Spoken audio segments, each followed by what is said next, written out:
Europe असो वा आशिया, शांततेचे उपाय युद्धभूमीवर शोधता येत नाहीत. त्यासाठी संवाद आणि मुत्सद्देगिरी हाच एकमेव व्यवहार्य मार्ग आहे, असं सांगत संघर्षाचं शांततापूर्ण निराकरण करण्याचं महत्त्व पंतप्रधान नरेंद्र मोदी यांनी अधोरेखित केलं. पंतप्रधान नरेंद्र मोदी आणि क्रोएशियाचे पंतप्रधान आंद्रेस प्लेंकोविच यांनी झाग्रेबमध्ये शिष्टमंडळ स्तरावर चर्चा केली. या चर्चेनंतर दोन्ही नेत्यांनी बास्को डोवरी इथं घेतलेल्या संयुक्त पत्रकार परिषदेत ते बोलत होते. सगळ्या देशाच्या सार्वभौमत्वाचा आणि प्रादेशिक अखंडतेचा आदर करण्याच्या महत्त्वावरही पंतप्रधानांनी भर दिला. सामायिक जागतिक चिंतांवर भर देत त्यांनी भारत आणि क्रोएशियामधील द्विपक्षीय सहकार्याच्या सखोल मार्गांची रूपरेषा मांडली. दहशतवाद हा मानवतेचा शत्रू आहे आणि जगभरातील लोकशाही राष्ट्रांसाठी धोका आहे, असं ते म्हणाले. पहलगाम दहशतवादी हल्ल्यानंतर क्रोएशियाचे पंतप्रधान प्लेंकोविच आणि क्रोएशिया सरकारच्या शोकसंवेदनांबद्दल आणि अशा कठीण काळात भारताला पाठिंबा दिल्याबद्दल त्यांनी क्रोएशियन पंतप्रधान आणि जनतेचे आभार मानले. लोकतंत्र में विश्वास रखने वाली शक्तियों का विरोधी है.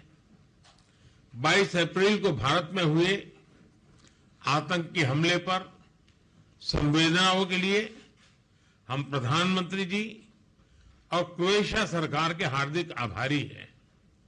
ऐसे कठिन समय में हमारे मित्र देशों का साथ हमारे लिए बहुत मूल्यवान था. हम दोनों इस बात का समर्थन करते हैं कि यूरोप हो या एशिया, समस्याओं का समाधान रणभूमि से नहीं निकलता. डायलॉग और डिप्लोमेसी से ही वही एकमात्र रास्ता है. किसी भी देश की क्षेत्रीय अखंडता और संप्रभुता का सम्मान आवश्यक है.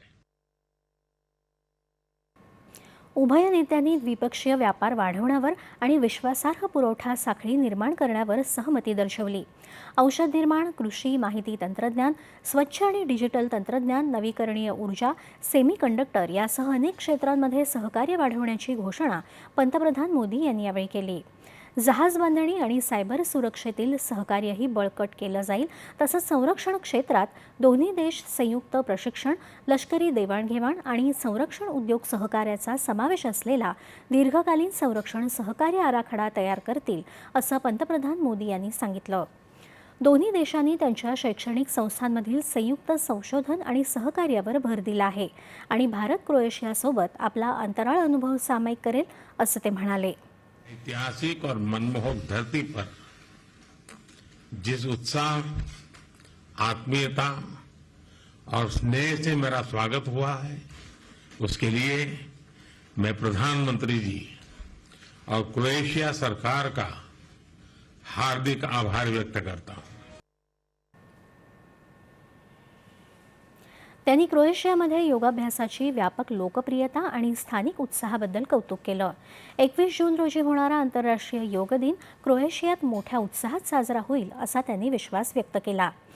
या शिष्टमंडळस्तरीय बैठकीला परराष्ट्रमंत्री एस जयशंकर देखील उपस्थित होते. त्यानंतर दोन्ही नेत्यांच्या उपस्थितीत भारत क्रोएशिया दरम्यान काही करारांवर स्वाक्षऱ्या करण्यात आल्या. त्याआधी दोन्ही देशांच्या राष्ट्रप्रमुखांनी परस्परांना पारंपरिक भेटवस्तू देऊन स्वागत केलं. पंतप्रधान नरेंद्र मोदी यांनी झाग्रेबमध्ये क्रोएशियाचे